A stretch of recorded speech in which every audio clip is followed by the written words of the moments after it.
All right. So today we're going to be working on the next chapter of the Anatomy of Story. Today it's going to be Story World. So we sort of last time we were talking about everything else that sort of leads up to the plot and the character, but it's very important to know where you are as well as how it affects the characters. And in this particular situation, um, it's a unit set. So for for this script, it's in one location. There are multiple rooms, but it's all in the house. It's in the vacation home, where they actually you find out they did most of the living. They were just chilling most of the time. Um, and Truby really takes a lot of the location into account. And in some of the examples here, there's actually one that's really relevant to my interests, um, which is the one from Long Day's Journey into Night. Because it's also, a family story. There's a lot of talking about memories.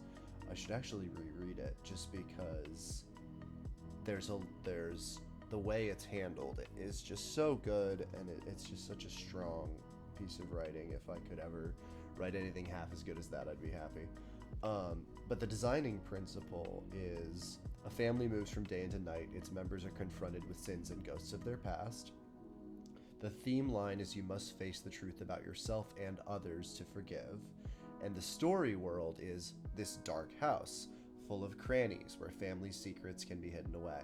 So that's a perfect example. A more common example would be like the Harry Potter books, which he says, a magician learns to be a man and a king by attending a boarding school of sorcerers over the course of 7 school years. When you are blessed with great talent and power, you must become a leader and sacrifice for the good of others. And the story world is a school for wizards and a giant medieval castle.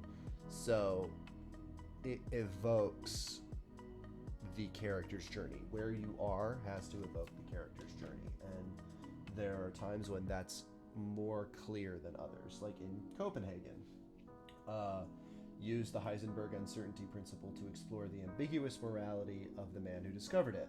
And the theme line is understanding why we act and whether it is right is always uncertain. And the story world is the house in the form of a courtroom. So that's a little bit more of a heightened kind of idea. Um, but for the purposes of my interests, the Long Day's Journey into Night example is amazing. Um,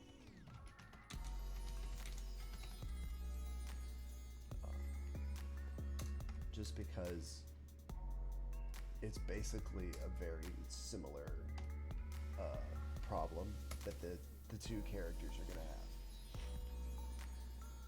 to have.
Now, so how is that different from my situation?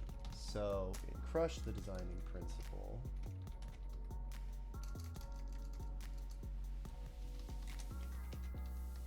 which, his designing principle sounds an awful lot like his premise, which is sort of what we're going to use here, which is two estranged half sisters are reunited after the death of not their mother, but the older sister's mother.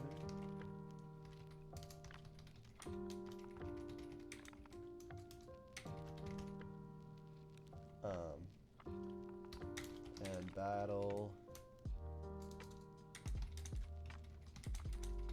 Not only battle it out for the will,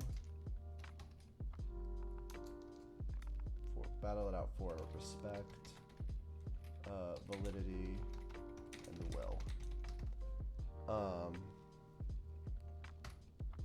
Cool. So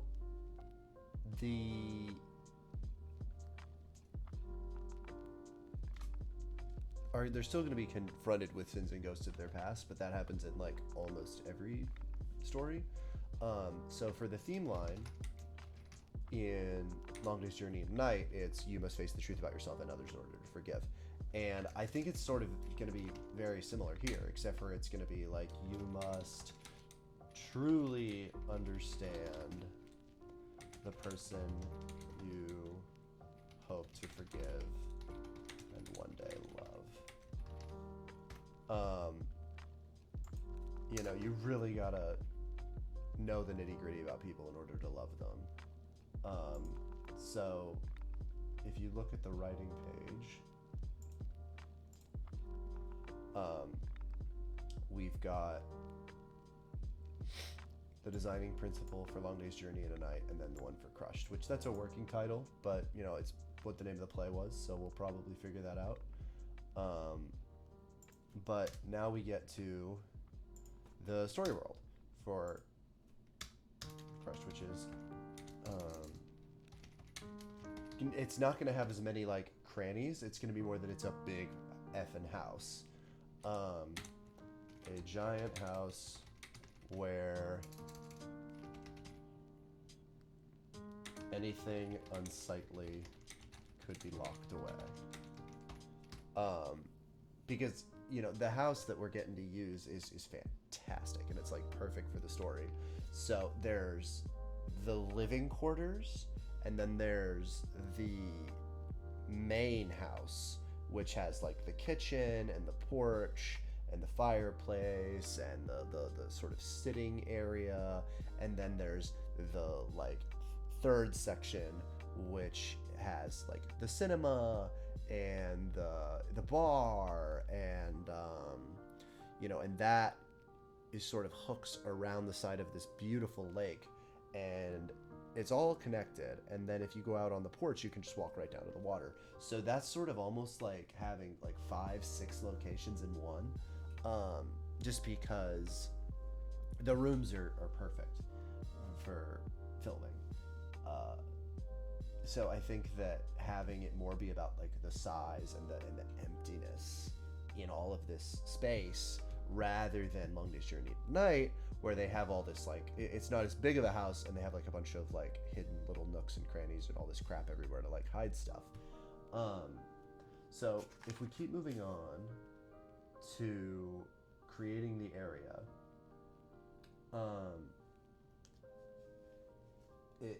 he describes it as a place for where people can fight. So it ends up being this giant like sort of arena where the conflict takes place. And I think that in the story, what we're going to have is this collection of memories that's going to be them selling the house. So since she's selling the house and she's packing everything up, you know, whenever you pack up anything, you end up getting caught up in all of the memories. So it's not so much that it's going to be cluttered, it's going to be pretty much packed already. So we're going to have boxes everywhere in the living quarters, not so much the main house. So for the first part, it's you got to create a large umbrella and then cross-cut and condense. In this approach, you describe the largest scope of the story somewhere near the beginning. This large umbrella can be as far of a plane as a west, a city, outer space, or the ocean. I don't think that that's necessary for this, just because it's such an intimate story. The house is truly the size. We're going to see, you know, the mountains, or we're going to see, you know, the lake in Connecticut. So I guess we can say, you know, New Fairfield is like the setting, I guess. So from there, we send the hero on a journey through generally the same area, but one that develops along a single line. So New Fairfield to the house, which she's going to be in the house like 95% of the movie. There's going to be like maybe a couple of scenes that are, you know, getting into the community or getting into like the garage. But mostly it's going to be in the house.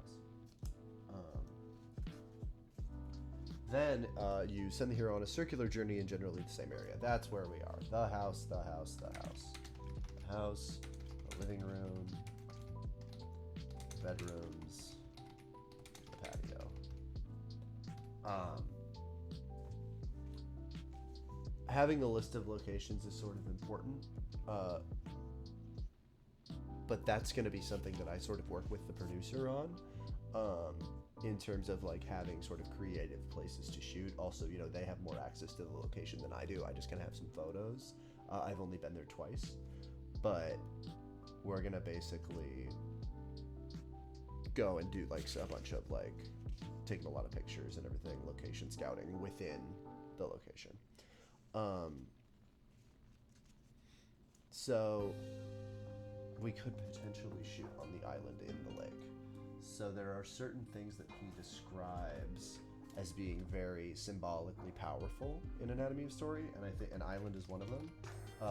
He describes an island, which there is one, like an ocean in outer space. It is a highly abstract and completely natural. It's a miniature of the Earth, a small piece surrounded by water. So I think that seclusion is very important. So that's actually something I can sort of talk to the producer about.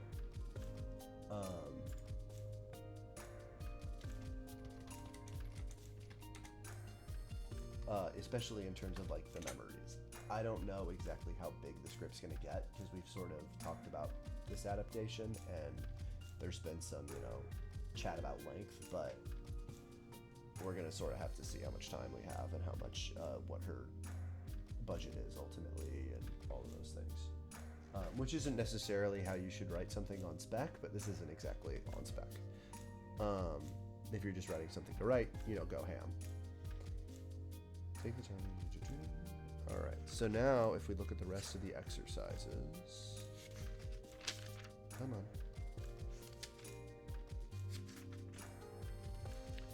We're going to talk about weather because I'm going to be having it rain most of the night. Raining at night. It's perfect for the horror genre, which, you know, it's going to be sort of the horror of memories rather than actual ghosts. But I think if you sort of call that into question with like a dreamlike shooting style, that'll be fantastic. Horror like until the dawn breaks, which is how it's going to end with morning.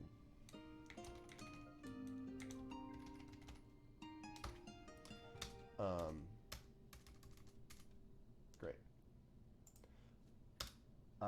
And he sort of talks about, you know, using everything you can. And I think using rain and having that sound just sort of underneath that sort of droning feeling of dread, especially in this sort of secluded area at night, it really heightens the sort of tension between the two characters. And then he starts to get into the story world through structure. Now that you've explored some techniques for making your story world develop over time, you have to connect the world to the hero's development at every step of the story. And the overall arc, which is, he uses the example as slavery to freedom, gives you the big picture of how your story will change. So we're going to go from enemies to family is going to be our arc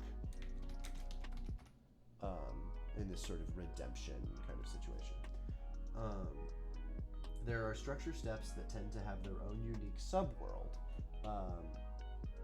Apparent defeat or temporary freedom and visit to death are not among the 7 key steps. So within the 7 key steps, you can sort of connect them to certain locations, and that's what we're going to do now. So weakness and need is going to be her getting the key outside. Like her actually getting into the house. Her desire is going to be on, I probably like So it starts to rain and it's dusk when the movie really gets going, but we're gonna have some sort of establishing shots, and like we have a couple of scenes in the beginning where it's like early evening magic hour. So I think that should sort of be on the porch, because it's sort of got this, you know, relaxing vibe and this sort of purview of the lake, and it is just going to be sort of that freedom to relax. Opponent, that's going to be in probably the living room or the kitchen. Yeah, living room. Because that's going to be the arena. Okay. And then apparent defeat or temporary freedom. That is probably going to be within like the living quarters.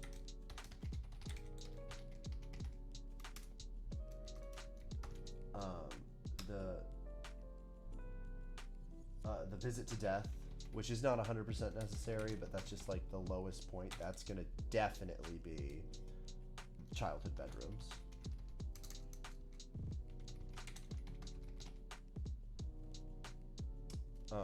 So which means we might move this one over to like the cinema or like the lounge, because that's going to sort of be a more like heartwarming scene. The battle is going to be back in the arena. Maybe the kitchen. Not because of anything other than that's going to be where the weapons are, or where the space for shooting is.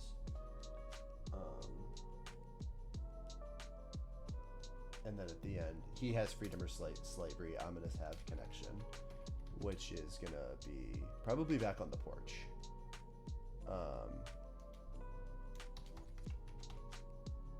Whenever it stops raining.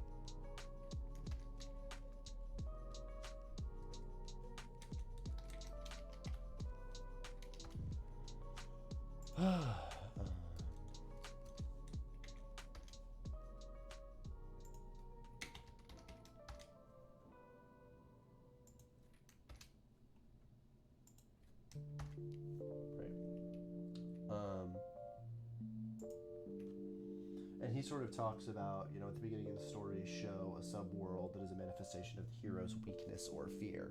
So, how is the house a manifestation? It's this giant looming past.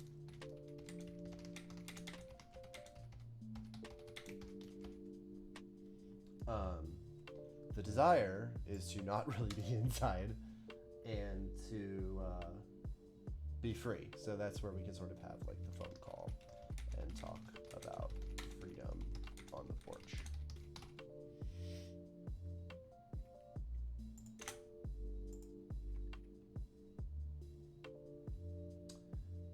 The opponent.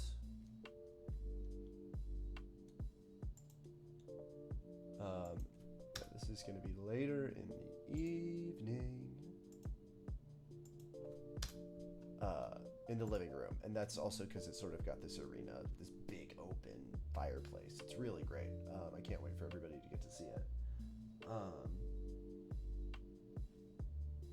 And the reason for that is it's a unique place that expresses this power and stability to attack the hero's great weakness. It's the hearth. It's the heart. This is the heart of the house, where most of the memories took place. Well, it's a very open house. Oh, and there's also the kids' room. So there's like the playroom, potentially. There's the playroom. Great. Parent death or temporary freedom. That's going to be in the lounge, and there's going to be some sort of smoky memories there. Visit to death, childhood bedrooms. That's where sort of the abuse took place.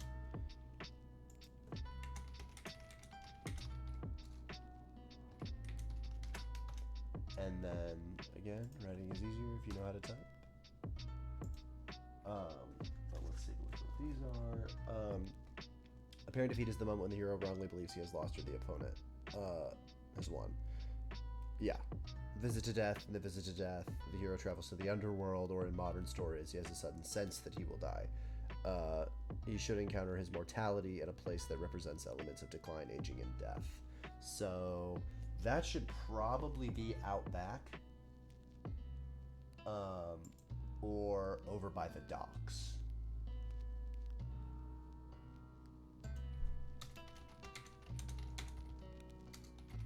Or the yard where their father died. Great. Battle. The battle should occur in the most confined place of the entire story. I don't know if I agree with that.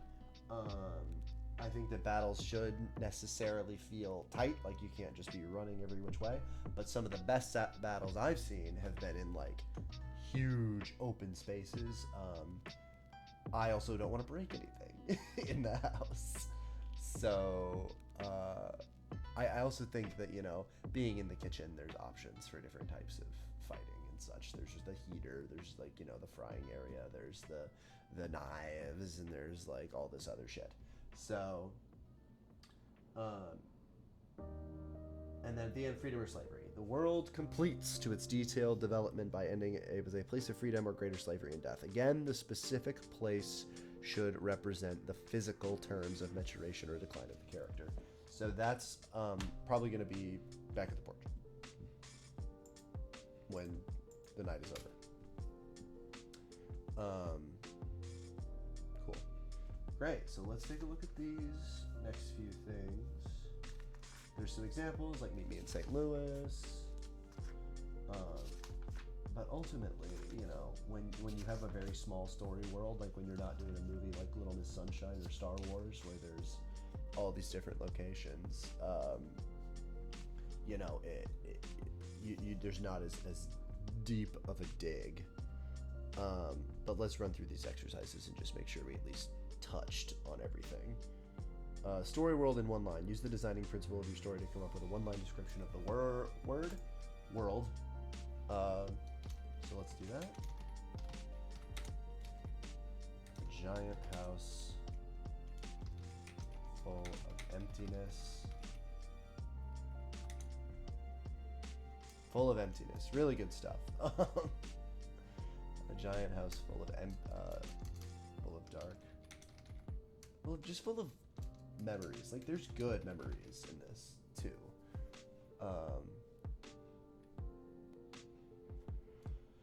Sure, a giant house full of memories, both good and bad. Next, overall arena. We sort of covered that. Value oppositions and visual oppositions. Return to the character web of your story and identify the value oppositions between your characters. Assign visual oppositions that complement or express these value oppositions. Visual oppositions that complement or express these value oppositions. I think that that's done in a good way because they have different bedrooms.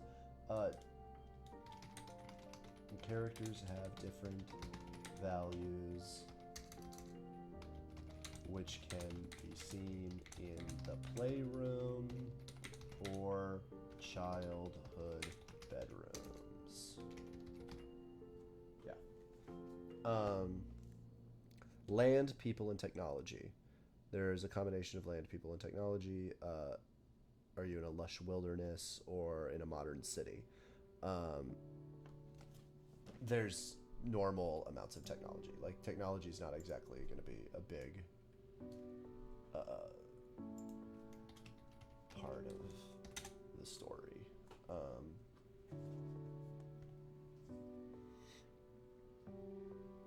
System. If your hero lives or works in a system, explain the rules of the hierarchy of power. They're in their world right now. Natural settings. Yeah. Lake. No Man's an Island.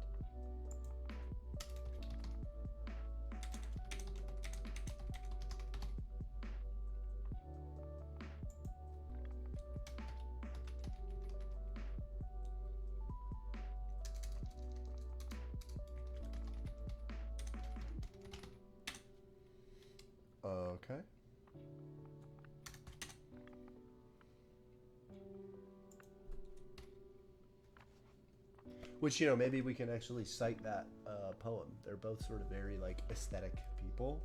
Um, it's just sort of a matter of style in terms of the movie. Like, I'm not exactly sure how heightened we're going to get yet, but that's obviously going to show up more in, the drafting. All right. Weather, rain, night, dusk.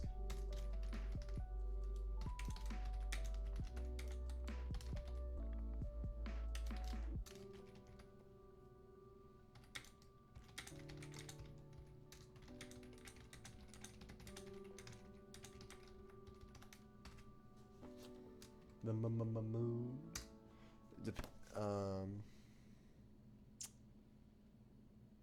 Man-made spaces. The house. We've talked about that ad infinitum.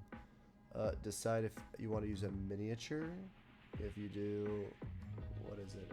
So for miniature, I think that since she's an architect, there shouldn't be a model, but there's a sketch. No model, but a sketch of a different building that she is working on.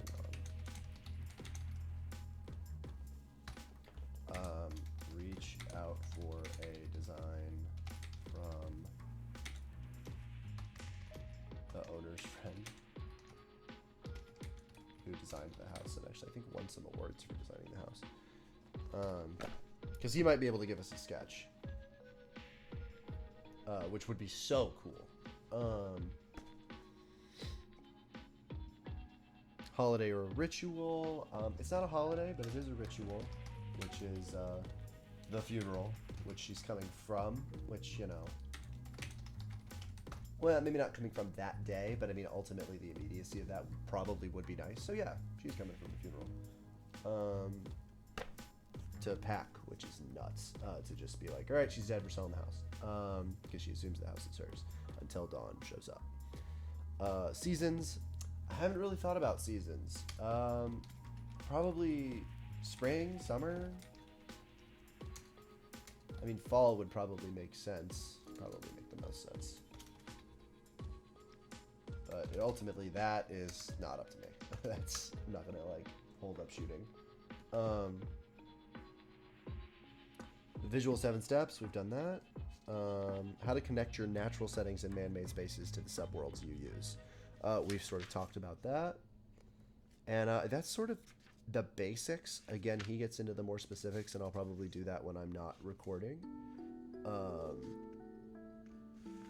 But this is sort of a nice start to sort of think about where things are going to take place and how that's sort of going to inspire action or reveal character.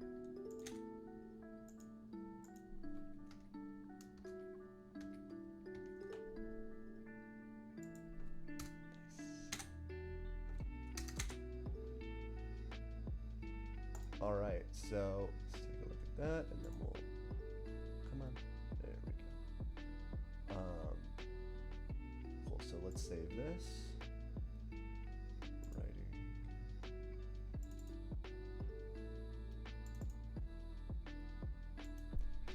Trudy Part 5. Story World, and that was Chapter 6. All right, so that I'm going to take a break. I'm going to have some lunch, and then I'm going to come back, and we're going to start working on the symbol web. That's probably going to have a little bit more stuff just in general to sort of be explaining the minutia of, because that's going to be where the characters really start to show off, because that's stuff I'm making up, not stuff I just have access to. All right, I'll see y'all next week.